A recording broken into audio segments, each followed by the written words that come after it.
कहानी युग में आप सभी का स्वागत। यह कहानियों का युग है, तो आइए चलते हैं इस युग में और कहानियों का आनंद लेते हैं। हजारों श्रद्धालु गंगा में डुबकी लगा रहे थे। मंत्रों का गूंजता स्वर, साधुओं की धुनी और आस्था का महासागर। यह सब देखकर अर्जुन माथुर मंत्रमुग्ध था। यह उसका पहला महाकुंभ था, लेकिन न जाने क्यों उसे ये जगह जानी पहचानी लग रही थी। जैसे ही उसने संगम में स्नान किया, ठंडे जल का स्पर्श होते ही उसका शरीर कांप उठा। आंखों के सामने अंधेरा छा गया और अचानक उसे कुछ धुंधली आकृतियां दिखाई देने लगी। एक विशाल महाकुंभ, जहां लोग पुराने जमाने जैसे रह रहे हैं, मानो ये 21वां दशक नहीं, साल 18वां शतक हो। एक अघोड़ा जो मंत्र पढ़ रहा था।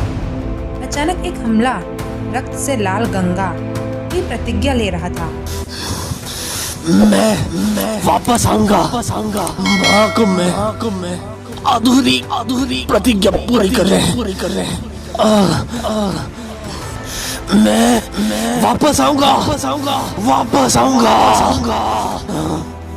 अर्जुन घबराकर पानी से बाहर निकला। उसकी पत्नी स्वरा ने चिंतित होकर पूछा, क्या हुआ अर्जुन, तुम ठीक तो हो? अर्जुन असमंजस में था। उसे समझ नहीं आ रहा था कि यह सब क्या था। क्या ये उसका भ्रम था या सचमुच कुछ अतीत से जुड़ा था? शाम को अर्जुन और स्वरा घाट पर आरती देखने गए। तभी एक वृद्ध साधु उनके पास आया। उनकी आंखें चमक रही थी। जैसे वो अर्जुन को देखें, उनकी आंखें फटी की फटी रह गई। वो अर्जुन की ओर तेजी से बढ़ने लगे, जैसे वो पहले से जानते हो अर्जुन को। वो अघोड़ा अर्जुन के चरणों में घुटने के बल बैठ प्रणाम किया और कहा, आप आ गए आचार्य महाराज अपनी प्रतिज्ञा पूर्ण करने। आपके इस दूसरे महाकुंभ में आपका स्वागत है। अर्जुन स्तब्ध रह गया और अघोड़ा को ऐसे घुटने के बल देख घबरा गया और उसने अघोड़ा से कहा, आप उठो बाबा, ये क्या कर रहे हैं आप? मुझे पाप चढ़ेगा। और आप मुझे कैसे जानते हैं? और ये मेरा 144 का पहला महाकुंभ है, दूसरा नहीं।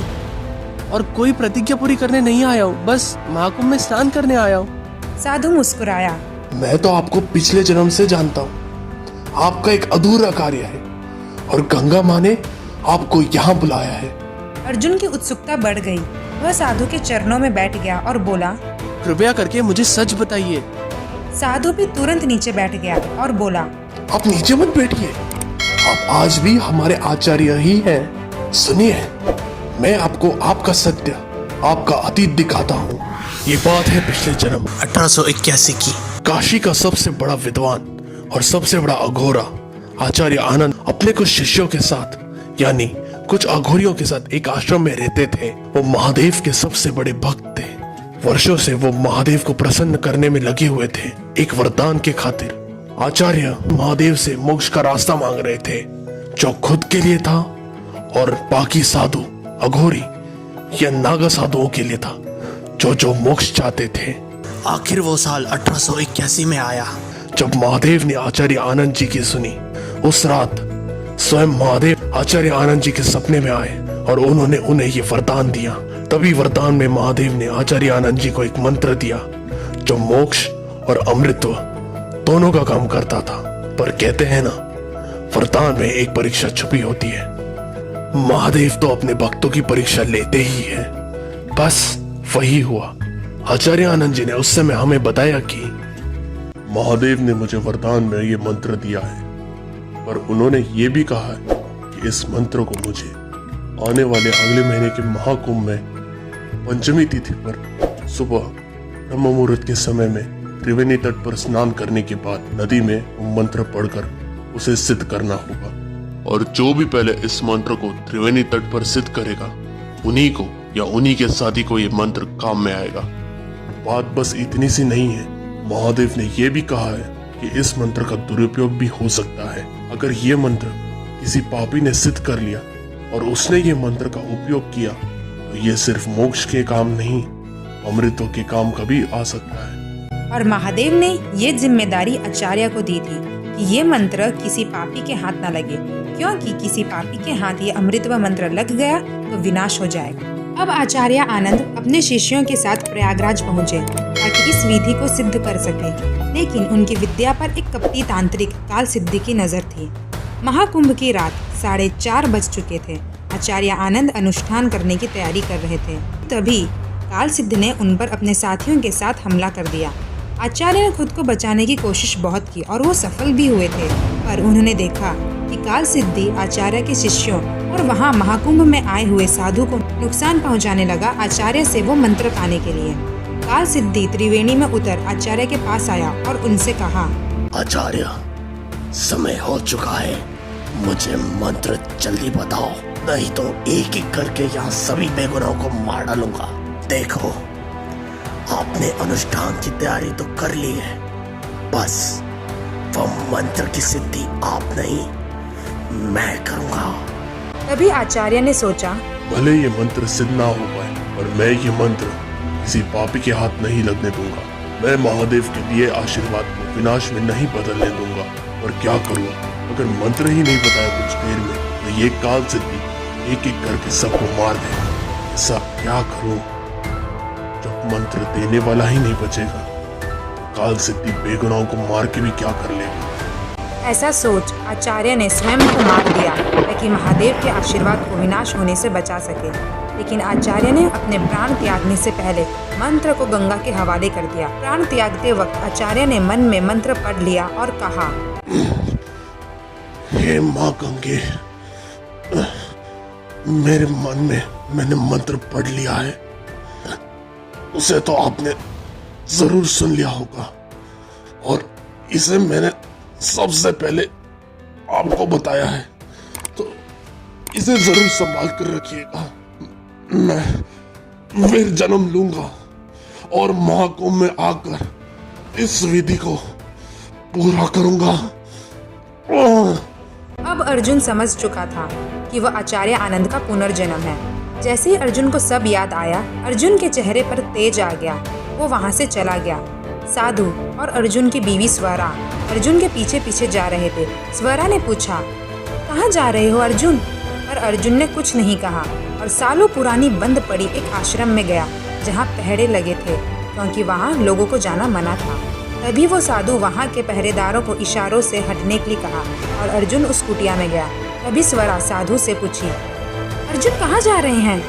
तब साधु ने कहा कि अर्जुन नहीं, आचार्य आनंद है। तभी अर्जुन वहाँ से एक अघोड़ा बनकर बाहर निकला।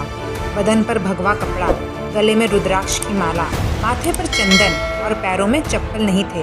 अर्जुन उस कुटिया से बाहर निकल सीधा त्रिवेणी तट पर चल देता है। पैदल चलते चलते अर्जुन आधी रात को संगम पहुंचा। उसने ध्यान लगाया। उसकी आंखों के सामने फिर से दृश्य आने लगे। काल सिद्धि का हमला, जल में प्रवाहित मंत्र और उसकी प्रतिज्ञा। अर्जुन उसी स्थान पर गंगा में मंत्र पढ़ने की कोशिश करने लगा, पर उसे कुछ याद नहीं आ रहा था। तभी अर्जुन ने मन में माँ गंगे को याद किया और कहा, हे माँ गंगे, मैं आचार्य आनंद वापस आया हूँ पुनर्जन्म लेकर। मैंने जो आपसे मंत्र कहा सहज कर रखने के लिए मैं चाहता हूँ कि आप वो मुझे कृपया करके वापस दीजिए, ताकि मैं उस मंत्र को सिद्ध कर अपनी प्रतिज्ञा पूरी करना चाहता हूँ। ऐसा अर्जुन जोर जोर से बोल के प्रार्थना करने लगा।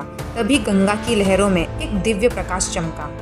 अर्जुन ने महसूस किया कि उसके चारों ओर जल नहीं बल्कि शुद्ध ऊर्जा का प्रवाह था। तभी त्रिवेणी में से एक नदी की लहर उठी और अर्जुन को अपनी शुद्ध जल से भिगो दी। जैसे ही अर्जुन उस शुद्ध जल से अपने आप भीग गया, उसे वो मंत्र याद आ गया, जैसे मानो माँ गंगे स्वयं अर्जुन के कान में मंत्र बता के गई। ये दृश्य देख वहाँ खड़े कुछ साधु, अघोड़ा और उसकी पत्नी स्वरा धन्य हो गई थी। सब हाथ जोड़ वहीं खड़े थे। तभी अघोड़ा ने आवाज लगाई, आचार्य, ब्रह्म मुहूर्त का समय हो चुका है। और आचार्य ने वो मंत्र जोर जोर से पढ़ना शुरू कर दिया। यहाँ सभी साधु और अघोड़ा ने शंख बजाई और इस तरह से वो मंत्र सिद्ध हो गया। गंगा से बाहर आते ही अर्जुन के चेहरे पर एक अलग ही तेज था। उसने महसूस किया कि उसकी आत्मा का बोझ समाप्त हो गया है। साधु और अघोड़ा मुस्कुराए और बोले, आचार्य, आपकी प्रतिज्ञा पूर्ण हुई, हमें मोक्ष का रास्ता मिल गया।